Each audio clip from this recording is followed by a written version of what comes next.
Let's begin with President Donald Trump. He's out selling his economic agenda in Pennsylvania. That state, of course, is prime political real estate ahead of the 2026 midterm elections. The president has faced a lot of criticism for not focusing enough on matters here at home and instead devoting a lot of focus to international matters. Well, this visit brings American issues directly to American communities on that map. It also comes as the president has dismissed concerns about affordability as something he calls a Democratic hoax. Meanwhile, our latest CBS News poll finds only 32% of Americans, when asked about the U.S. economy, say they think it's good. Well, when asked by Politico about how he would grade the economy, Mr. Trump had this to say. Listen. I wonder what grade you would give A+. your economy. A+. Yeah, A++++++. Well, it's interesting because I talked to a supporter of yours. Her name is Melanie from Westmoreland County, PA, and she loves you. She gave you overall an A++ grade. But here's what she said about the economy. She said, quote, groceries, utility, insurance, and the basic cost of running small business keep rising faster than wages. She also says that not enough is being done. Mr. President, this is one of your supporters. Okay, good. And I love her because you said I got an A+ on everything, I guess. I don't know. But she's still worried about the economy. But what you have to understand, the word affordability. I inherited a mess. I inherited a total mess. Prices were at an all-time high. When I came in, prices are coming down substantially. We've heard the president make this argument before. Let's go live to CBS News senior White House correspondent Weijia Jiang. Good to see you, Weijia. So these kitchen table topics, they're happening at a time when the president has also said that affordability narrative by Democrats is a hoax. What are you looking for today in Pennsylvania?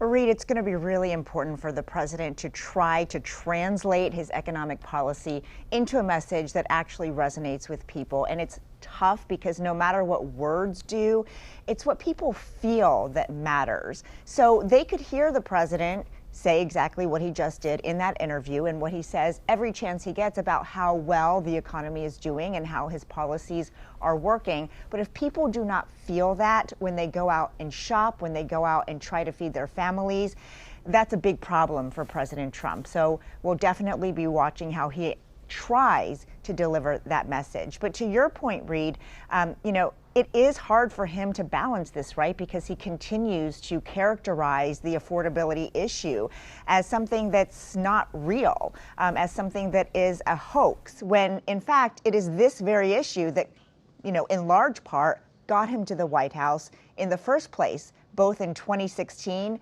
and this last election. But when you look at the polls, our new CBS News poll tells a really critical story for President Trump. You can see that when you ask people about whether the U.S. economy is good, right there, it's up, it's down, it's up, it's down. It's a roller coaster. And right now it's at 32%. When you ask for an approval rating of Trump's handling of the economy, he started out in March at 51%, and it really has plummeted, Reed, to now 36%. And when you ask if Trump's policies are making grocery prices, how that's impacting grocery prices, 65% believe what he is doing is making the prices go up. So it's going to be a very tough sell for President Trump, but we should expect a lot more of this attempt at least. His chief of staff, Susie Wiles, said that he's going to be campaigning like it's 2024 for those seats in Congress. Because right now he enjoys a majority, right now he enjoys control, but he has made this such an important issue, Reed, because if he loses control, then his entire legislative agenda is on the line.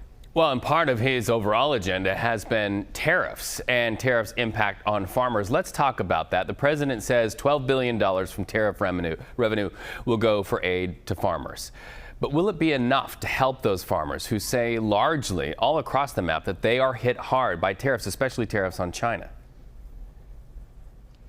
Well, first of all, $12 billion is substantial, obviously, for these farmers who are desperate, who need a lifeline, and who are calling it that in many cases because they have lost so much revenue. So, of course, it will be helpful to most farmers. The $12 billion package will be divvied up for $11 billion for row farmers, farmers who plant things like soybeans and corns, and then another $1 billion will be reserved for specialty farms. But remember, Reed, this is a one-time payment, right? And so there is concern that if the president's tariff policies continue to create economic instability, continue to create uncertainty with regard to how much China is actually buying when it comes to soybeans especially, they're really looking for a long-term solution. And so as this trade war continues to play out, even though this payment will certainly be a help,